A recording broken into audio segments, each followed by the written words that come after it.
What is going on, ladies and gentlemen? Welcome to a later version of Green Bay Rewind.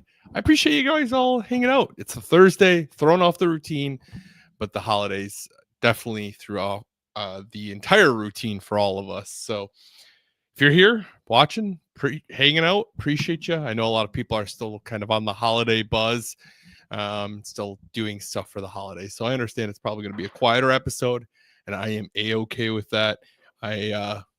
Other stuff definitely comes first. Family time, all that fun stuff definitely comes first. So appreciate you guys hanging out. How is everyone doing? How everyone have a good, safe holidays? I see a couple people in here so far hanging out. I see Derek checking in from South Dakota. Good to see you, Derek. Checking in on YouTube tonight. You're throwing me off here, man. And then we see Corey. I'm assuming Logan's with you. Good to see you two. We see Katie in Iowa. Merry Christmas to you as well, Katie. I hope Santa was good to you. And then Belmont Pickens.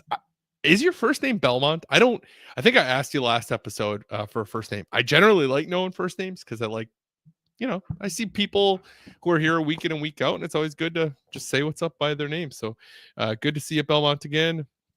Tony in from Wyowega. Good to see you, Tony. Appreciate you guys checking in. I hope you all had a good, safe Christmas, just like Corey alluded to up above. I actually just got home not long ago. This afternoon, I got home from my brother's house. So it is good to be home. It was nice to see my family, but it is good to be home nonetheless. There's no place like home. I mean, so my wife and I have a 1-year-old. If you guys have watched, uh, then you know that. But my brother has a guest room, which is really nice, guest space, which is really nice. But it's really difficult sleeping with a 1-year-old in our room because we put him in like a pack and play, and it's outside of his routine. It's outside of our routine. The temperature in my brother's house is a lot warmer than we keep it in our house because we like to sleep colder. So it throws off everything. My son, I feel like, was up a lot last night. He was up pretty early. So I'm kind of drained. But that is okay. We are moving on and continuing on. Keith. Okay. Yeah. Awesome. So Corey must have got you hooked on the show. Appreciate Corey for sending that out. And if I'm not mistaken, Keith, I think you're Corey's dad, if my memory serves me. Good. I'll throw that in the memory bank. If I forget, if I ask again, my apologies. Tony, good to hear that you had an awesome Christmas. Yeah, dude. Katie, exactly. I'm a homebody, as it sounds like you are, and you get it. My brother did get me my new desk display here, which is Paul Hornung's rookie card. It's a graded rookie card from 1957, which is really, really cool. He said he actually got it for me after hearing one of my stories about Paul Hornung on the podcast or on the show, which is awesome because as a Vikings fan, that means he's watching at least bits and pieces of my show, which super cool piece. I'm a lover of Packers history, and to have that in my collection is really awesome. So shout out to my brother Brett. I appreciate that. Well, what a game. That was a fun one. Nothing like I was at my brother's house for it. It was nothing like having a relaxing game for the holiday spirit. Tony the Great, I think it's a PSA 5. Let's see if I don't drop it. Yeah, PSA 5. I wasn't 1,000% confident, but I was pretty confident. So PSA 5, super awesome. It looks impeccable for a PSA 5. My brother does a ton of grading through PSA. He's like a PSA partner. I don't know how that got a PSA 5. It looks really great. I mean, there's some corner damage and stuff like that, but it looks really great. Josh, good to see you checking in again, man, from Indiana. I'm not doing the ticker tonight, in case you're wondering. The schedule's kind of all thrown off. I got to kind of figure that out where the dust settles later on. Anyone who misses tonight, I'm not counting against them. I'm the one that's kind of throwing it off. Next week's going to be thrown off as well because it's New Year's Eve on Tuesday. So next week, we are going to be doing the show on Monday. The Packers play Sunday afternoon. Monday afterwards seems like a great time to talk about our final game of the week, which is blows my mind that we are at that point already. So, but what I will tell you is we are still doing a giveaway. And before I get too crazy into things, let's grab this form. Let me make sure that I'm pasting the right form. 12/26, that is today. So let's get this posted. If you're new to the show, if you haven't checked in before, there is a form right there. Please enter only one time, and you need to be here to claim your prize. If you're not here, we will be forfeiting that prize. So please enter only one time and check in periodically. You don't have to be watching the entire show. Just check in periodically. See some more people checking in. I got Iowa Joe here critiquing me. Good to see Iowa Joe. Liz, good to see you. Hit the wrong thing. I got a comment. We got Swag Coda. Hope you had a good Christmas, Swag Coda. Matt, my boy Matt Ramage. Good to see you, man. Always good to see you. Maybe one day you and I need to team up on something together. I think we need to. I know we talk about that often in text, and I know it's really busy with my 1-year-old, but I think we need to figure out something, man. It's always good to see you, man. Hope you guys had a good Christmas in the Ramage household. I know Matt, you probably did all the hard work. Shout out to your wife. But let's talk about this game. Like we're kind of talking about, pretty stress-free game. I will say, because I was watching it with my brother and my niece and nephew and my son stayed up way later than he should have because we were at my brother's house and our routine was all thrown off. My son stayed up for the whole game, which usually his bedtime's right about now. Like my wife's probably putting my son to bed right now. And my son stayed up and watched the entire game. I think we went to bed at like 10:30, which explains probably why his routine's so thrown off and why he's waking up weird and he's kind of cranky today, which is fine. I'm cranky too. He's not alone. So I will say, if I'm missing something in this, it's probably because I was distracted while watching the game. I was talking to my brother, talking to my niece and nephew, and just kind of hanging out.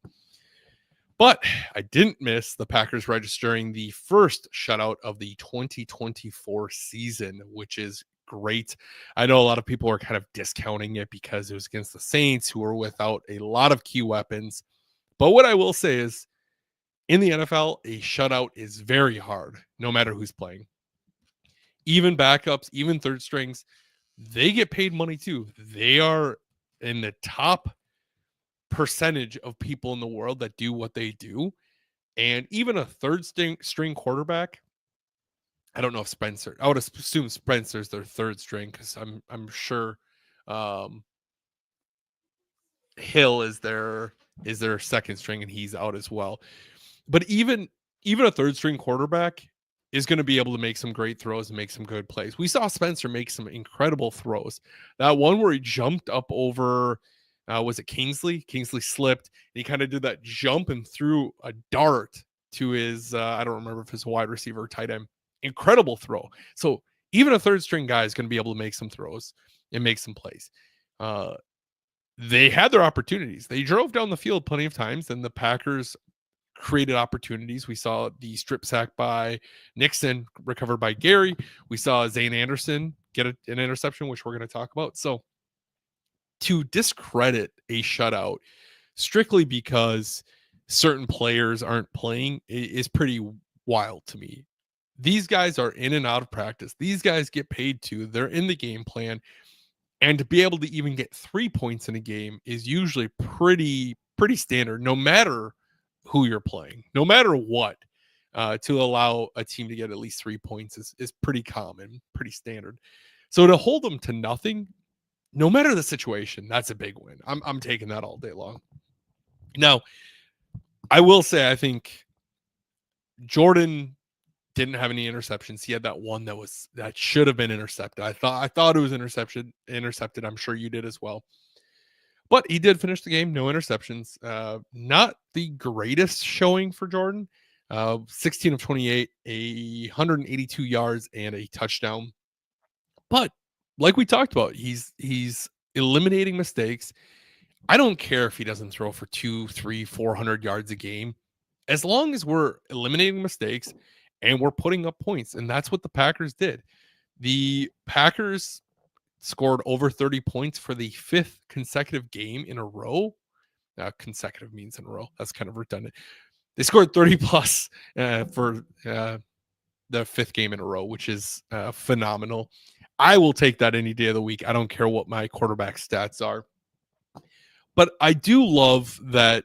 I love how much Jordan is embracing this Toyota-thon meme, conspiracy, whatever you want to call it. I saw you just posted something about like it was like a Toyota commercial, but it was altered to be all about Jordan Love, and it was called like Lavoida or something like that, Lavoidathon or something like that. Loveathon, something like that. I don't remember. I didn't watch it that closely. I think it was Loveathon. But he is leaning all in. It sounds like Toyota partnered up with him, so maybe we'll see Toyota extending that Toyotathon through February. The momentum is rolling. I will say that much. It feels like the momentum's going. That seems like a good marketing ploy. If the Packers keep winning, you can say, "Hey, we're extending this till February because of Jordan Love," and I'm all for it. We talked about this a little bit last week, but for those of you that weren't here, Jordan Love, when it's not Toyotathon, he had 3,829 yards over the last 2 seasons, 29 touchdowns, and 25 interceptions.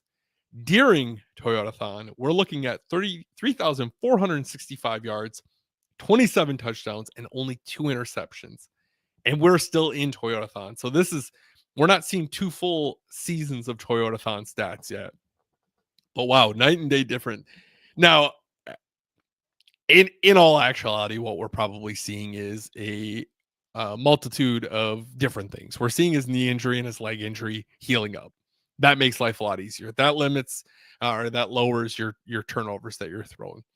On top of that, we've kind of seen Love's game evolve. At least this season, it seems like the last handful of weeks we've seen his play really evolve.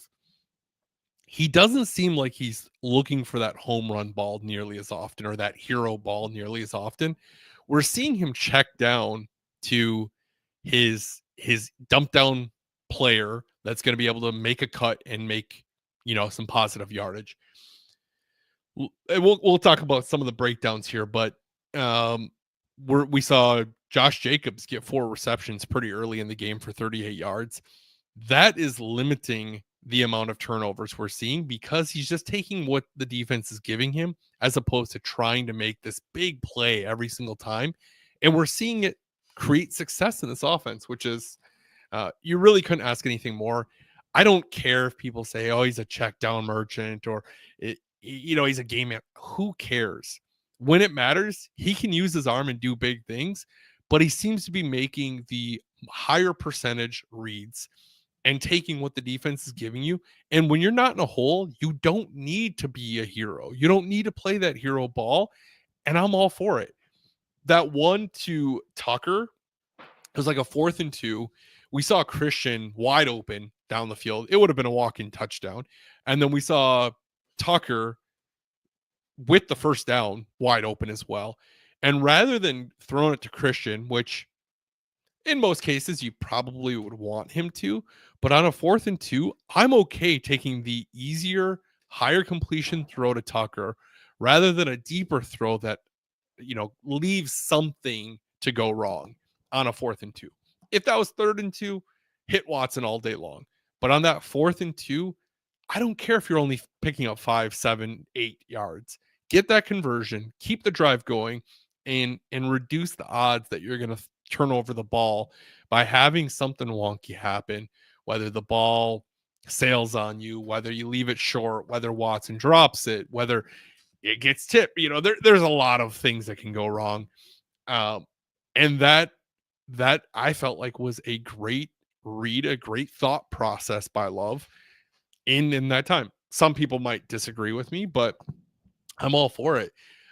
Another thing that I love about Love, no pun intended, as of late, he's been spreading around the ball a lot. We saw this past game, Reed had 3 receptions, Kraft had 3 receptions, Jacobs had 4 receptions, Dobbs had 2, Wicks had 3, Wilson and Brooks each had 1. So you see his running backs have got 6 receptions out of his 18 or out of 16 receptions out of his 16 passing completions, his running backs got 6 of those. I will take that all day long. I have no issues with that.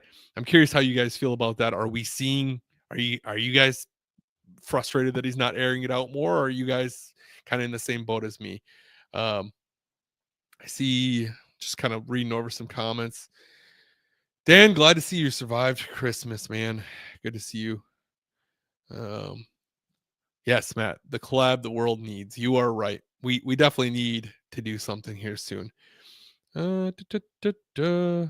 I see some questions. I'm not going to take questions right now. We are going to be doing our question of the week, so feel free to save some of those. Maybe I'll come back to those.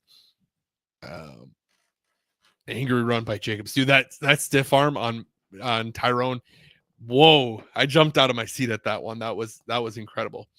I'm curious, Chris. Like, you would like to see more passing. Do you think passing it more would hinder this offense right now? Everything's running through Jacobs, and that seems to be really creating a lot of success in this offense. We've scored 30 plus points the last 5 games, really putting the ball on Jacobs' shoulders.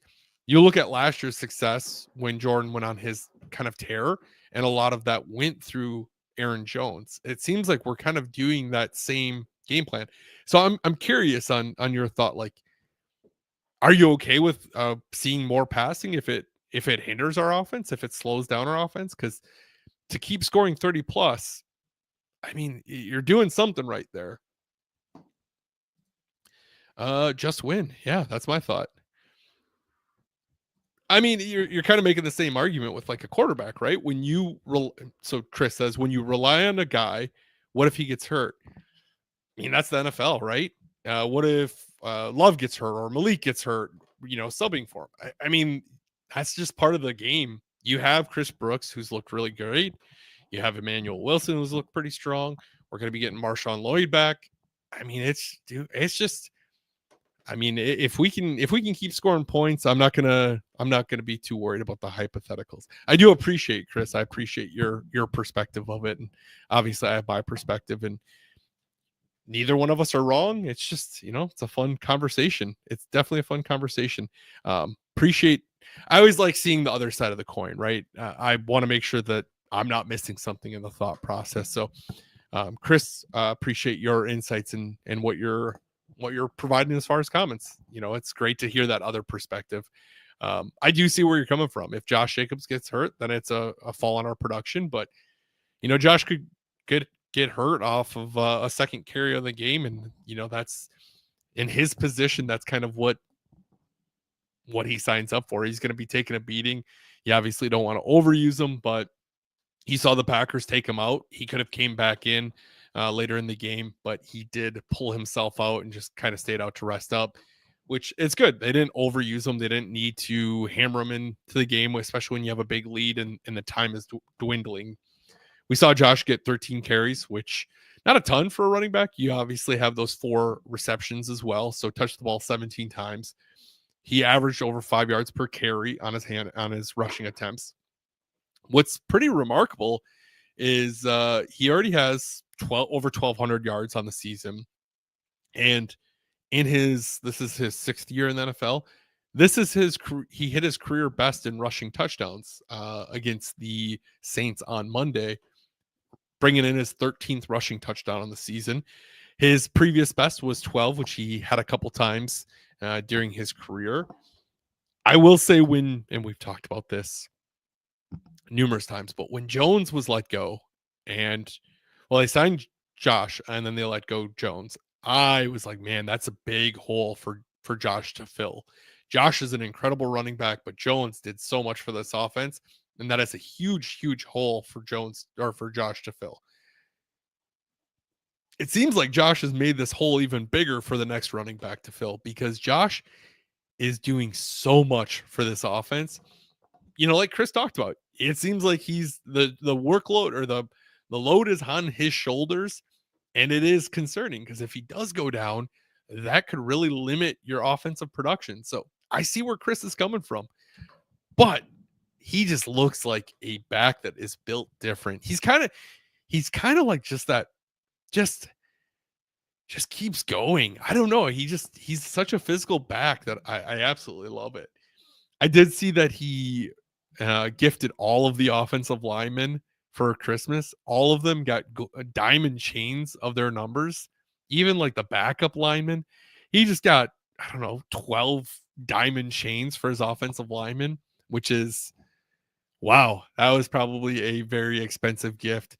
I know Josh Myers talked about it's the first real diamond he thinks he's ever owned, and he's not really sure what to do. But all those boys are going to be looking very very sparkly, that's for sure.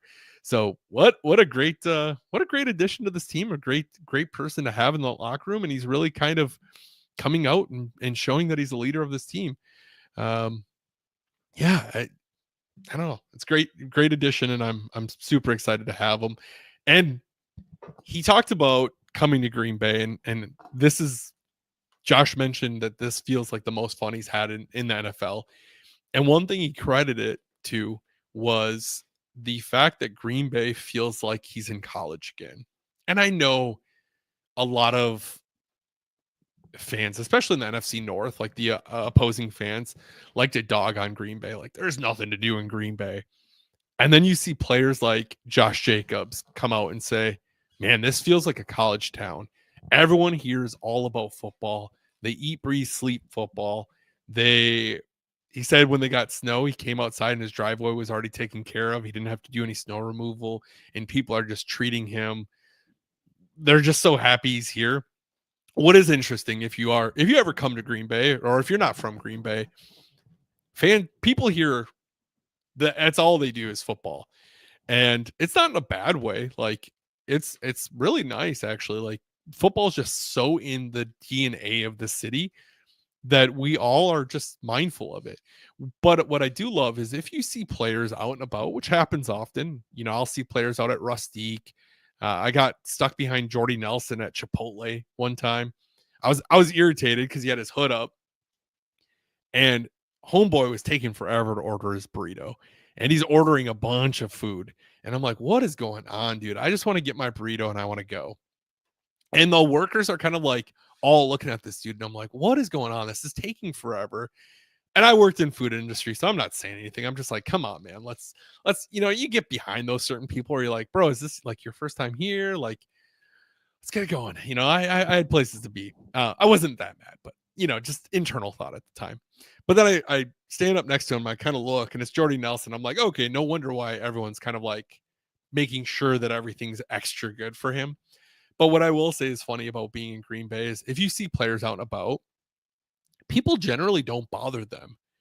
You see kind of other, like, I've seen videos online of people pretending to be like Patrick Mahomes or whatever, and everyone in the mall just like flocks to where that guy is. It seems like in Green Bay, people just kind of are used to it. Aaron Rodgers would go to Chives a lot when he was in town. People you just leave them be. They'll go to like Pancake Place, and someone posted once that they saw Devonta Adams at Pancake Place, and they went up to him and introduced themselves and said hi to Devonta, and Devonta ended up buying their breakfast. And this person's posting this on Facebook, like, what a nice guy. He bought my breakfast. And no one recognized him in the restaurant. And the top comment on it was, everyone knew who he was. People in Green Bay just don't say anything to them. They let them be. And I couldn't agree more. It seems like for the most part, there's always going to be those people that will go up and say hi. But for the most part, people just let players be. I saw Jordan Love at Target a couple years ago. We ended up walking by, and I just nodded at him. We just kept going. But people just leave people be when you're a player in Green Bay. So it is pretty enjoyable in that sense that they can probably try to mingle in a little bit and feel like, I don't know, like they're not celebrities. I'm sure in bigger cities they're able to do that either way. So maybe it's a null point at that. But it is just something that's interesting. You'd think that people would flock it a lot more. So I do love that about living in Green Bay, and I love that the city's all about football. How about that defense? We talked about the holding the shutout 34-0, generated 3 sacks, one of which was a turnover, a strip sack by Nixon, recovered by Gary. And then Zane Anderson, he went from being memed about not existing If you're familiar with that meme, a couple of years ago or last year, it was like, oh, Zane Anderson's not a real person. He doesn't exist. That was kind of the running meme because it seems like a fake name and no one really knew who he was or where he was. But he got his first opportunity to start in the defense or to play in defense, got his first career pass breakup, which ended up being an interception. So he looks like he fit the role pretty well. He looks like he's been studying that role. He looks like maybe he could be another good addition to that safety. And, hopefully we see him continue to get those opportunities because he looked pretty poised in that spot. Shout out to Zane Anderson. He went from being a ghost to haunting the Saints, which was great. Without those 2 turnovers, the Saints probably put some points on the board. So you love to see it. And then Brandon McManus, we went from having a kicking game that was pretty suspicious, pretty every time kicker would trot out, you're like, oh, here we go. To now it feels very, I don't want to say automatic, kickers are going to miss. But when he comes out, I still feel pretty confident. I don't really get the nerves that I had before. He went 2 for 2 on field goals, including a big 55-yarder, and then the 4 for 4 on the extra points, which, man, you love to see it. Nice addition. I do wonder what their plan is going to be going forward on that. Do you sign him to a long extension? Do you try to draft someone? That's a tough conversation. I don't envy Goody for having to make that one. Let's kind of look at some of these comments here. Yeah, I mean, Chris, even with so friendly as long as you aren't wearing an opposing jersey. I will say I do think Green Bay has probably one of the most friendly environments for opposing teams for the fans. There's always going to be bad in every stadium you go to, people that suck in every stadium you go to. I've been to a lot of games with a wide variety of teams, and I've sat next to Bears fans, I've sat next to Vikings fans, I've sat next to Lions fans. Lions fans were honestly the most annoying that I sat by at the game I went to. Out of all the games I've been to, the Lions fans from a divisional games were the most annoying. But the entire time I was at the game, I didn't see anyone really being mean to the fans next to us. You'd kind of give those like those little jabs of like, haha, look at that play or whatever, or your team just did this or what have you. But for the most part, it's all like good natured fun. No one really is like offended, or we're not like throwing punches or pouring beer on people. I've been to some other stadiums, Minnesota. Some people could be a little bit more harsh. I haven't had too crazy of experiences when I've went to Minnesota games. So I do think I think Green Bay is a little bit more Midwest nice, and that doesn't always play to our favor, that's for sure. Let's see here. Just seeing some people. See Alfonso checking in. Good to see Alfonso. Christopher checking in. Go Pack Go. Nicole, Heather, hopefully we can talk about that in the burning hot questions. So feel free to paste that again here once we get to that. We're not too far from the burning hot questions. And as always, we don't talk all sunshine and rainbows, right? We like to talk about kind of some things that went wrong in a game where you won 34 to nothing. There's not as many things to talk about that went wrong or a harp on from a negative standpoint.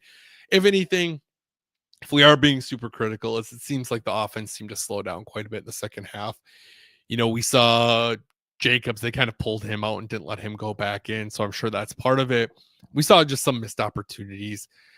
It seems like we really haven't put together 4 strong quarters. Now, the offense isn't going to score every single drive. That is a fact of life. So they put up 34 points. Anytime you can put up over 30 points, I think that's a win. Even if it feels sluggish at times, as long as you're making the most of those opportunities in the red zone. But if I had to, that would be the one like thing that I harp on, is that it felt like we slowed down a little bit at some points. I know people are making out Minnesota to be this like boogeyman. I saw so many comments of like the Packers aren't going to win against Minnesota next weekend if they keep doing this. And it's like, just pump the brakes. We're taking it a game at a time.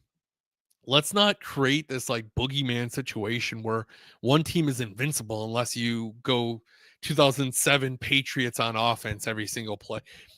You can win games, a lot of games, by scoring 30 points or more. Now, Minnesota has an incredible defense. Will we be able to do that? I don't know. But the Saints have a lot of playmakers on defense as well. They probably got tired from their offense stalling a lot, but they have a pretty solid defense. They have a lot of good weapons on the defense. So people get paid too.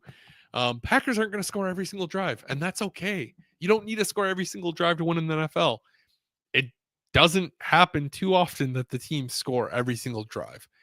So let's just enjoy wins. We don't need to like look forward. We could be beating Minnesota this weekend, and I'm going to see people say, "Well, they're not going to beat Detroit in the playoffs if that." It's like, calm down. Just enjoy the ride. Enjoy the ride, because this is entertainment, right? The odds of the Packers winning the Super Bowl are very slim every year. I know, percentage wise, it's whatever. But there's 32 teams in the NFL. It is very hard to win a Super Bowl. It is very. I know we see dynasties that make it look easier, but it is very hard to win the Super Bowl. And if your happiness only stems on going at a certain record or beating all of these divisional teams every single year and winning the Super Bowl every year, I don't know why you watch football then, because the odds of those things all happening every single year are pretty slim. But there's a lot of happiness in the NFL and in being a football fan that you can get even when your team doesn't win the Super Bowl. There's a lot of happiness year in and year out.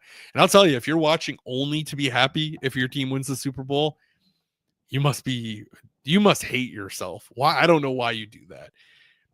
It's entertainment to me. I love watching Packers football. I love it as a father. My son and I we'll have football on in the morning while he's playing. He's to this point now where he knows a handful of words, but one word he says a lot is football. And that makes me very proud as a father. And I think, I don't know, this kind of went off on a rant, but man, I love football and I understand. I go into it knowing that winning a Super Bowl every year is not a realistic thing, but there can be so many fun memories along the way that make that Super Bowl win, if you get it in a 5-year span, that you can see that build up, or you can see those moments or those draft picks that happen that make that possible, that make that journey so much more rewarding. So just enjoy the process. Don't worry about tomorrow. Don't worry about the Super Bowl. Don't worry about the playoffs. Enjoy this game, this moment, and it'll be a lot more enjoyable for you. I'll promise you that. I don't know. That's my rant for the night. I feel like I go on rants every episode, but that's my rant for the night. Talking about the NFC North, Minnesota beat Seattle. Interesting game there. I mean, that was a back and forth. Sam Darnold had some magic there at the end, found Justin Jefferson. Lions did what they've been doing all season long to Chicago. They are now 13-2, as well as Minnesota. I know everyone in Detroit is going to be cheering for the Packers this week because the Vikings are 13-2 as well. If the Lions take care of business against the 49ers and the Vikings lose to us, if I'm not mistaken, I think they pretty much clinched up their first round bye. The Packers are 11-4, third in the division at 11-4, which just shows how powerful the NFC North is. Bears are 4-11. And then this week we're seeing Seattle at Chicago, Lions in San Francisco, and the Packers at Minnesota, of course. I do feel like the odds are good that someone from the NFC North is going to be in the Super Bowl this year. What a silly statement. Of course the odds are good. You have 3 of 7 in the playoffs. Stupid statement, my bad. But it feels like the Super Bowl is going to have an NFC North representative, and I just hope it's the Packers. But we will see. Let's start dropping these questions. Let's get into some burning hot questions.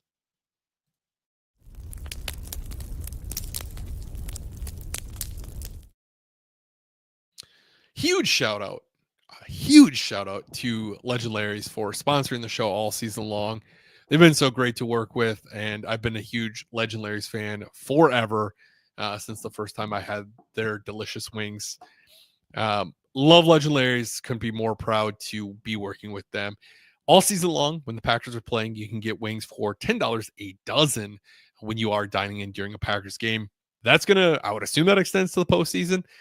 No other reason why they would be sponsoring me through the Super Bowl, but that is a great deal, and one that anyone should take up. I should take it up on some game where the Packers are away, because that is a great deal. Even if it's not on sale, even if you're not getting wings on a deal, the wings are incredible. Go there anyway. I love Legendaries. I've said that a million times, and I can't thank them enough for the support. They're the best. Their sauces, you can buy them to go as well. If you're in local, you can buy them in grocery stores, and you can order them online if you live too far away.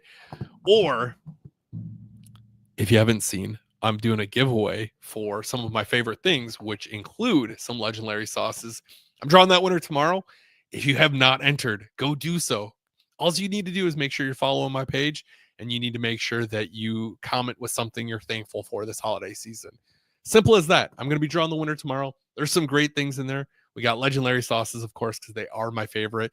I got some Cerrugi's chocolate, some coffee from Coffee Wizards, a lot of great things. Jerry Kramer book, coffee mug, straight cheese gift card. There's some great stuff there. But I'm drawing the winner tomorrow, so make sure you go check that out if you have not.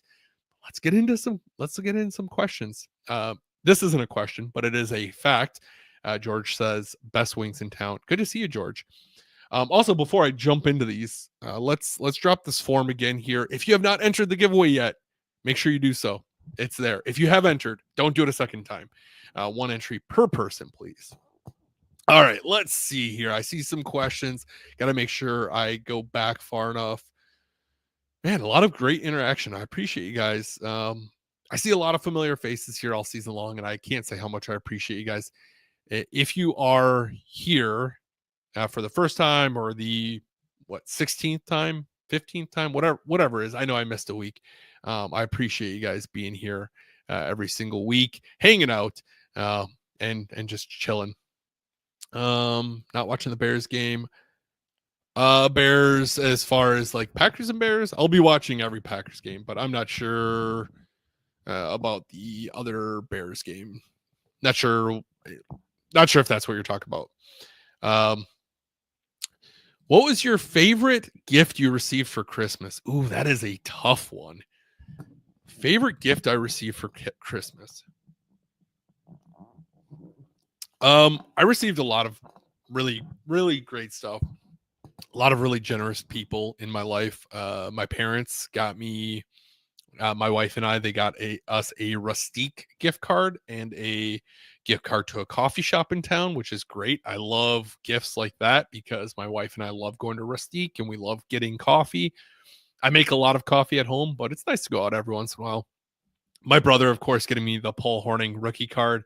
I am a lover of history, and to have a 1957 Paul Hornung rookie card is an incredible addition to my Packers collection.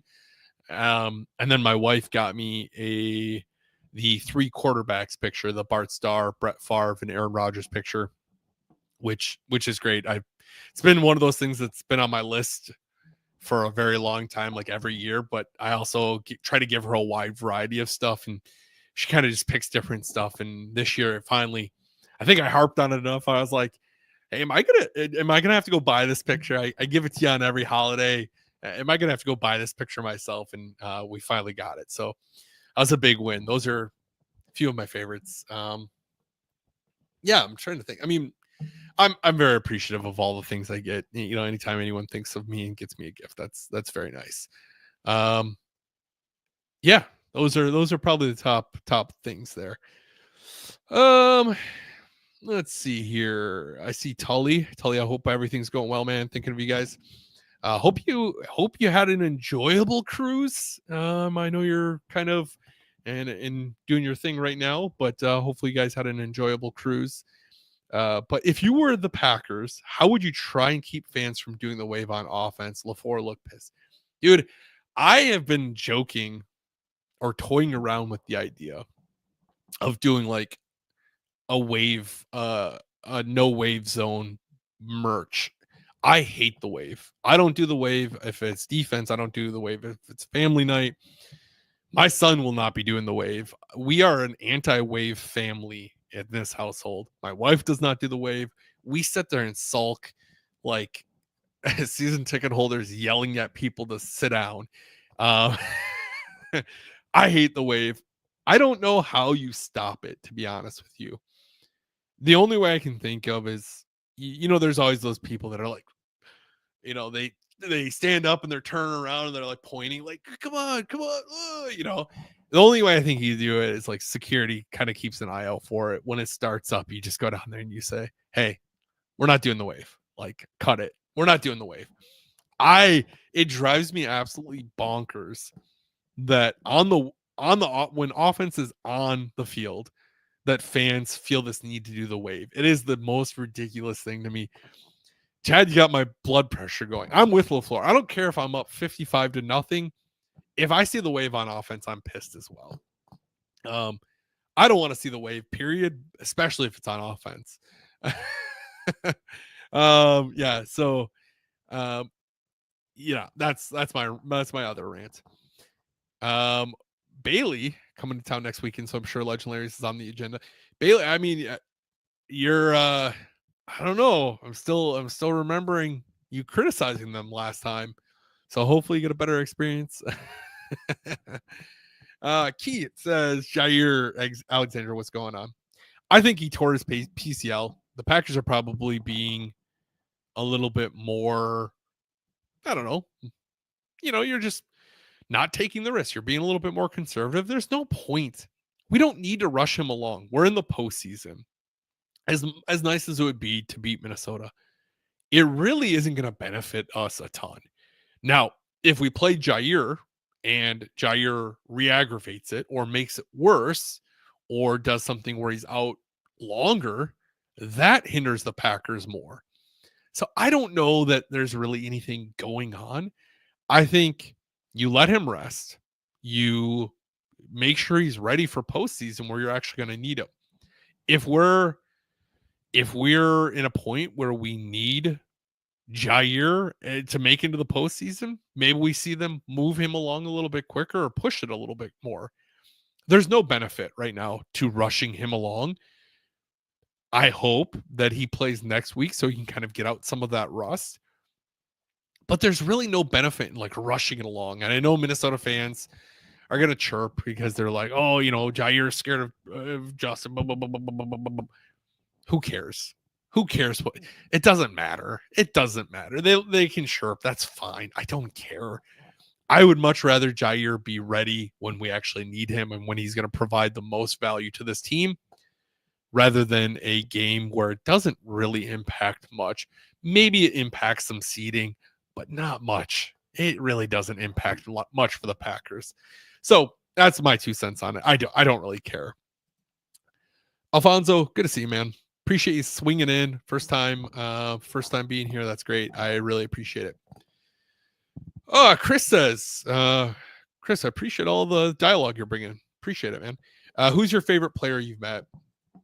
I have been so fortunate to meet so many different people.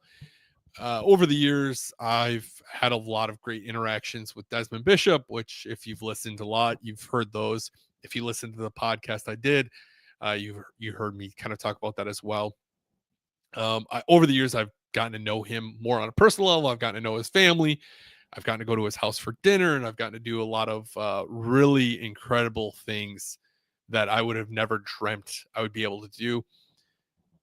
That's my favorite player I've ever met, just because that interaction's grown beyond just being a fan.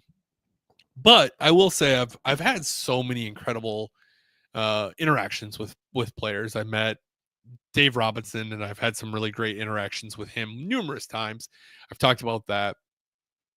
Jerry Kramer's always been phenomenal to meet.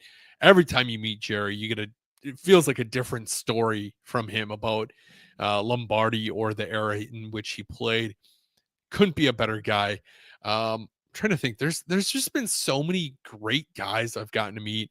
Charlie Pepper, I've gotten to meet him and know him pretty well on a personal level. I got to hang out with him for uh, a handful of time.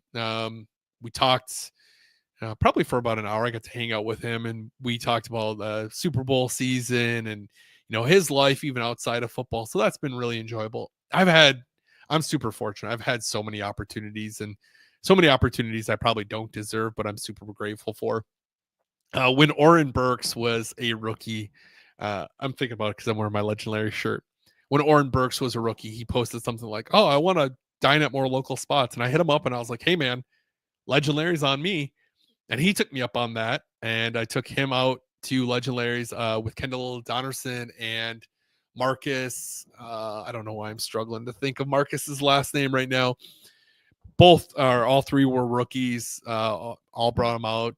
I paid for them to go to Legendaries, but it was a cool experience to sit there and hang out with them, learn a lot more about them. And I know none of them are on the Packers anymore, but still a super cool experience. But I'm so fortunate, man. I don't deserve a lot of these interactions I've had, but I'm so fortunate that I've got them. And yeah, really, really awesome. Derek's always popping in with some great questions, so I'm excited to read this one. Haven't even read it. I highlighted it. We'll see.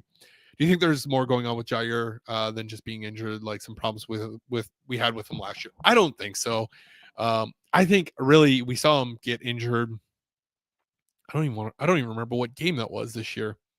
We saw him hurt the PCL. He tried coming back. He re-aggravated it. I think it's just the Packers are just being conservative. Their medical team is a more conservative medical team. And there's no reason, there's no upside to rushing him back. There's no upside to bringing him back in a game, especially if you don't feel he's 100%, to bring him back in a game where there's no upside. It's if the Packers were still chasing a playoff spot, if the Packers were chasing the 1 seed, if the Packers were chasing the division, maybe it's a different conversation, but they're not chasing any of those things. The Packers have a playoff spot. The Packers can't win the division. The Packers can't get the 1 seed. I mean, you're still going to play your starters and stuff, but if a guy is on the if he's on the skirts about playing, I don't know. I think you just let him rest. We saw Evan Williams. They're keeping him out until the postseason as well because he tweaked something. So I don't know if it's just like the Packers saying, hey, there's no point in rushing these guys along. Would rather have them when we need them than try to move them early and then re-aggravate something, and now we miss them all postseason. So I don't know. That's my thought on it. I don't know. Let's see here. Yeah, Bailey, I've been to too many games as well where the crowd is they just don't people get excited and I understand that, but I wish people put in the energy of like cheering when they're supposed to cheer versus when they're not supposed to cheer. I wish they put in that much energy there as they do it, like telling you to sit down during the game. My friend Wade stayed at my house while I was gone because he went to the game with his cousins. I don't know if Wade's in here tonight. I haven't seen him, but he said within like the first 2 minutes, someone was yelling at them to sit down. He's like, if you stand up, I'm not going to be able to stand up or I'm not going to be able to see. And it's like, well, why don't you stand up? I can't stand. So I think if people put that much energy into like cheering when they should cheer or when they're, putting the energy there, I think would be better off. I do think like what could an owner do to really emphasize that? The Clippers are owned by a former Microsoft high up. I think Steve Bannon? Is that his name? I'm probably wrong on that. But the Clippers were purchased by a Microsoft high up, and he has made it where each seat registers the noise level that seat's producing, and he awards the top noise producer of each game with something, whether it's stuff from the concession stand or merch or what have you. I think the price should be a little bit better.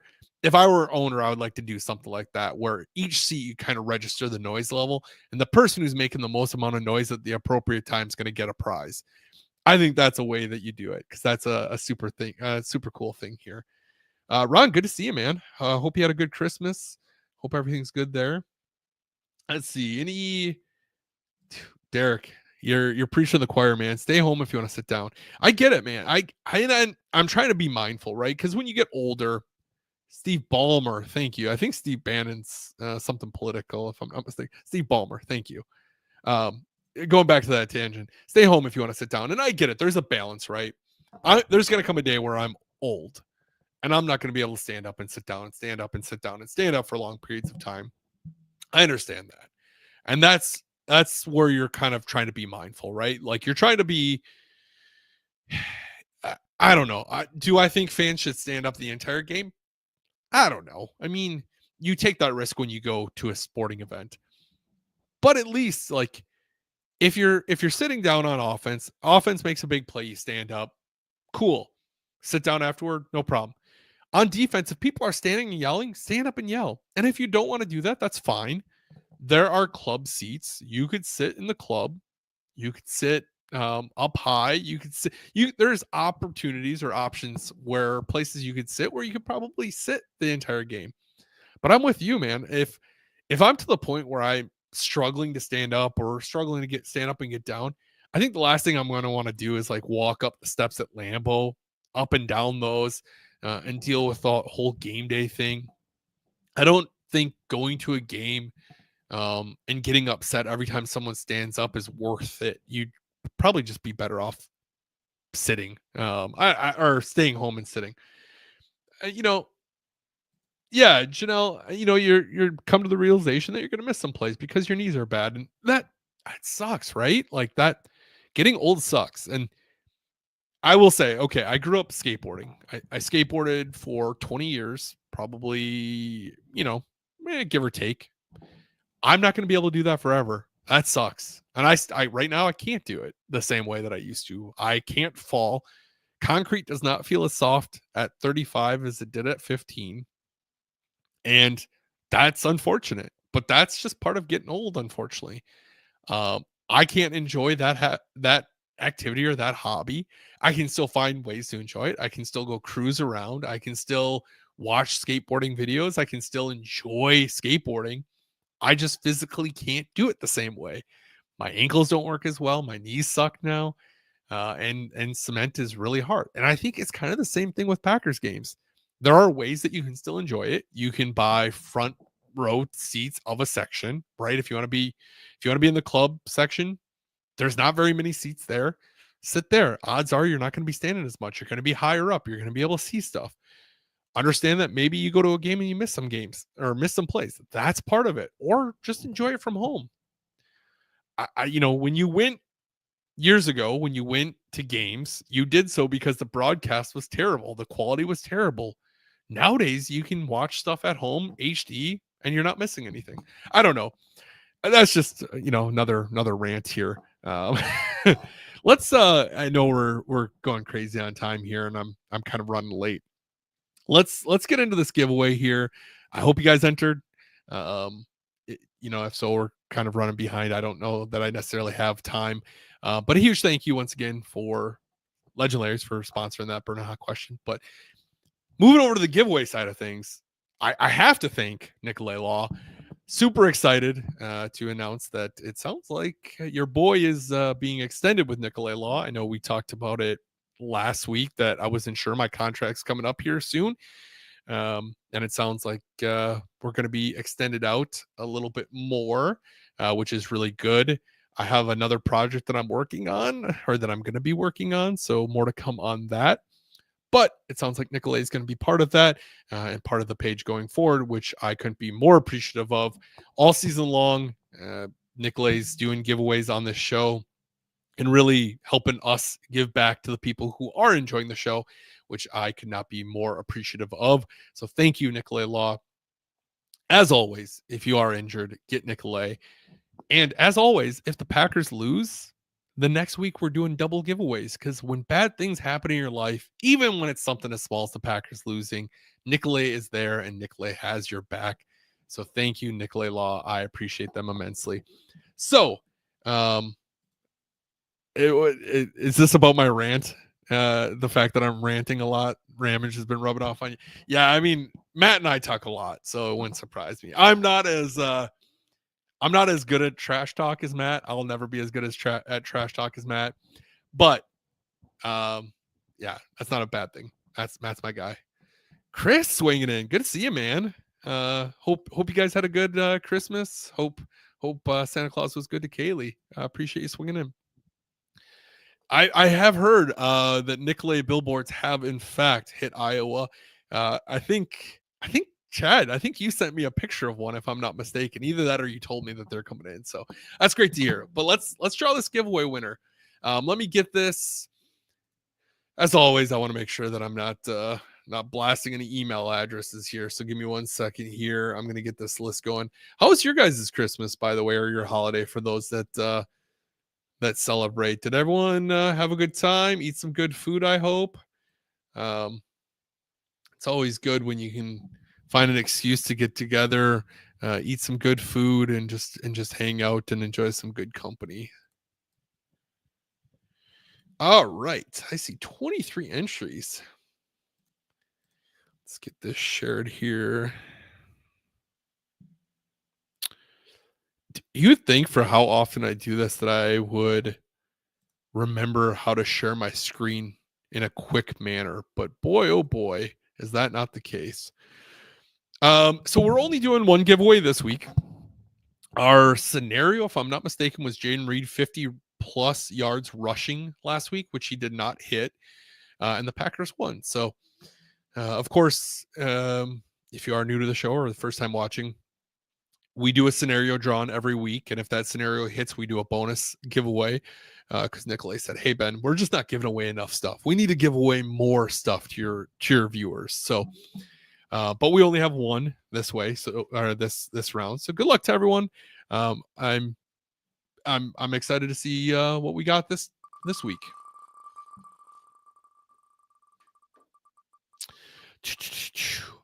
Oh, Christopher, new name. Christopher, if you are in here, please give me a comment 1 through 40, up or down, and let's see what you win this week. Thank you. And if not, maybe we'll end up drawing. But Christopher, I hope you come forward and claim your prize. There's no last name in there, so hopefully, let's see here. Oh, I would assume you're still in here. You gave your full name. Chris, we were talking earlier. I would assume you're still in here. So 1 through 40, up or down, if you will, please. Yeah, Derek, you hit it right there. You know, not trying to disrespect anyone, you know, that can't stand. I definitely understand. I don't think anyone's thinking that we're disrespecting anyone, but yeah, when people sell their tickets for hundreds over face value and drive to a game, you want to enjoy it. I would assume it's you, Chris. You just put a first name, so it looks like I'm looking at the email address. It looks like it's the email address is your last name with a couple initials in there. I'm not trying to dox you, and then your first name. So I would assume it's you. So 30 and up, I see you there. Oh, Phil, that's sorry to hear it, man. I hope everything goes better there for you. James, you were close to winning. You were the next one up. If the wheel would have spun about 4 ticks more, I think you'd have won. But Chris won that one. 30 and up, which leaves us with 34. Let's see what you won. I am not going to ship this out. Fair warning, Chris. I'm not going to ship this out until after we do next show. I want to bundle those together. So, all right. We have... You got a Zeke Brakowski 8x10, the super sub. I think someone just won one of those last week too, which is odd. Odds of that happening, but I'll shoot you an email to get your address on where I should send that. But I'll get that out to you next week then. Once again, if you do watch the show weekly, we're going to be mixing it up again next week, and it's going to be on Monday. So my apologies. My hope is after that we can go back to Tuesdays now that we're going to be on the other side of the holidays. But New Year's Eve, no one wants to hear me talk. People got other things going on. But huge thank you to Nicolay Law for those giveaways. Before we do jump into the talking about the Vikings briefly, let's draw our scenario for the week to see if we're going to be getting. All right, here's the scenario we need to hit for a bonus giveaway this week. Good luck. Chad, that's what, right. Tiffany got the other Zeke last week. Scenario that we need is no offensive turnovers. That would be huge. That would be huge for the Packers as far as if they're wanting to get a win. So if the Packers can get if the Packers go throughout the whole game and get no offensive turnovers, then we will be doing another giveaway, a bonus giveaway. Thanks to Nicolay Law, as always. So awesome. Well, let's talk about this. Let's talk about this game. I'm not going to spend a ton of time. I'm already running behind. I've been yakking. I've been going on too many rants. Matt's rubbing off on me. I got too many rants going on. But this is how things are looking as far as averages for the Packers and Vikings. Green Bay, I was surprised. Green Bay's leading in a lot of these areas. Offensively, everything except average passing yards, Green Bay's leading. Green Bay's not far behind as far as average passing yards per game. Defensively, it's kind of split. From a defensive perspective, the Packers are better in the passing and total yards. And then Minnesota's better in average rush yards, which is going to be crucial, right? I think their rush defense was like top 3, if I'm not mistaken. It's going to be pretty crucial. If the Packers are going to win, the Packers need to get Josh Jacobs going. And they're a solid rush team, rush defense. Their defense is also not allowing a ton of points, 18.4 on average per game, where the Packers are looking at 19.1. So pretty close there. Turnovers. I was very surprised to see the Vikings have generated 30 turnovers this season. That's a lot of turnovers. Packers are just behind them with 28. The Vikings have 22 interceptions on the year, which is a lot, where they've only generated 8 turnovers from a fumble. But collectively, the Packers are plus 12, where the Vikings are plus 10, because the Packers generally tend to give it away less. Packers, they're tied as far as giveaways for interceptions, fumbles. I know Aaron Jones had his issues this year with them, and they've collectively have given the ball away 20 times to the Packers 16. As far as the Packers and Vikings all time, what we're looking at is this is the 129th game between these two franchises. The Packers leading the Packers are leading the series 65-59 with 3 ties. Or excuse me, my eyes are not that good. The Packers are leading the series 66 wins, 59 losses, and 3 ties, which includes a 1-on-1 postseason record. I remember the Joe Webb postseason game, and then the Vikings beating them. What was that? 2003 or 2004 that the Vikings beat the Packers in the playoffs. Maybe it was before that. Maybe I'm getting old. Yeah, I mean, really. It was pretty interesting to see, though, that the Packers offensively look so much better in so many places, or maybe not so much better, but they look better in so many places, considering the Vikings offense has looked just great all season long, but their defense has really been stifling. And it's interesting to see that the Packers have some edge on the defense. So it should be a really, really good game. The last time these two teams played feels like a lifetime ago. Both teams are very different than where they were earlier in the year, whether it's from injuries or different things, or players coming forward, and the shakeup of the teams. It's going to be an interesting one. I'm pretty I'm pretty excited for it. That's for sure. The game was flexed. If you did not see the memo, the game was flexed. It's no longer a noon game. It's now a 3:25 game. So if you're going to the game, make sure you go there at the right time. That's right, Tony. Who could forget that? Moss winning the crowd. Which, speaking of Randy Moss, thoughts and prayers go out to him. Hope he's okay with whatever he's got going on. I saw that he has cancer right now, and he's kind of dealing with that. So I hope everything goes there. I hated when he was a Viking. I hated playing against him. I hated everything about him as a player. Now that I've gotten older and he's out of the NFL, I look back on that rivalry and that feud fondly, and I have a lot more appreciation for Randy Moss. So I hope everything goes well for Randy. Hated playing against him.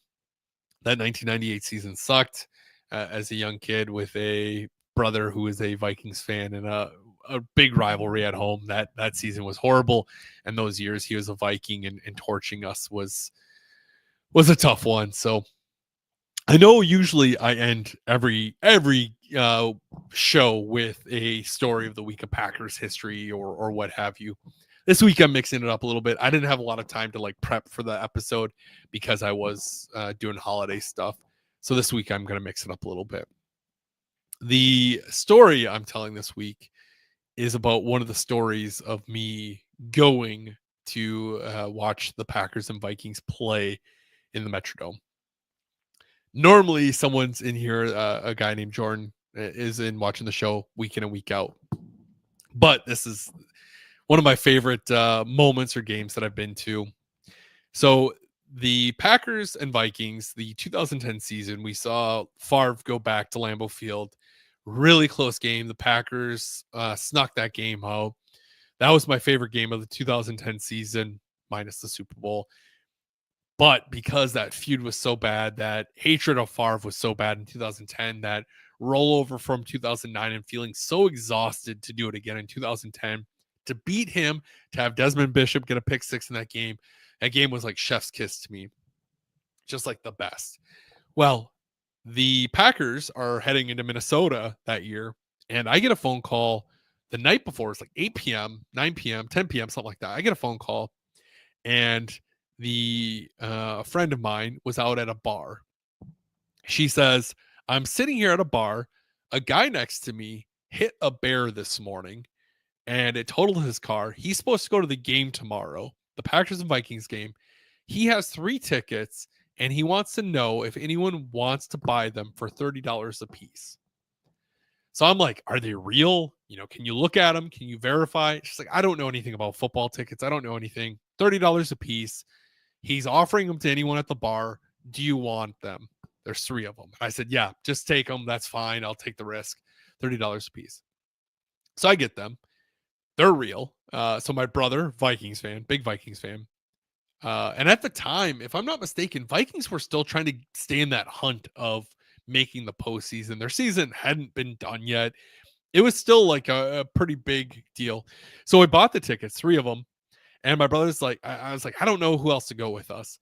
My brother's like, I got a friend. He's going to come with. And Jordan, who's usually watching here, I told him I was going to tell this story this week. My brother calls Jordan. I'd never met Jordan. We meet in Hudson, which is just on the other side of the, it's just the city right over the Minnesota-Wisconsin border in Wisconsin. We meet there. Jordan is just like trash talking my brother the whole ride to the game. He is hyped up. He's a big dude. He's tall. He's a big dude. We go to the game. We're in the very last row of the Metrodome. Just absolutely last row. They give game day brochures on every seat with Brett Favre on it. And if you've ever watched a Vikings game, I'm sure you're all aware, every time the Vikings do anything positive, that damn horn goes off. It's the worst sound in all of sports. While we're there, the game's going, and Jordan is trash talking every Viking fan around us. He's drunk. He's just trash talking everyone around us. And the game is a blowout. I think the Packers won like 31-3 or 31-7. I don't remember what it was. It was a blowout, absolute blowout. And Jordan is rolling up his program and he's doing the Vikings horn in the ears of the guys in front of us every single time the Packers do something, just to remind them how annoying that damn horn is. And it was one of my favorite games that I've been to in person, not because the Packers beat them and just beat the brakes off them, which was very satisfying at that time, but it was the only game my brother and I have went to, Packer Viking game that my brother and I have went to together, which is great.